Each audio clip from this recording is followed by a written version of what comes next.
தினமொரு வேத வசனம். நான் உங்களை மறந்த போதும் நீங்க என்ன மறக்கவில்லை. நான் கீழே விழுந்து நீங்க என்ன விட்டு கொடுக்கலையே.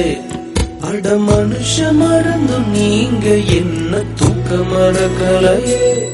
உம்மை ஆராதிப்பேன் அழகே, என்னை மன்னிக்க வந்த அழகே. உம்மை பாட உம்மை புகழ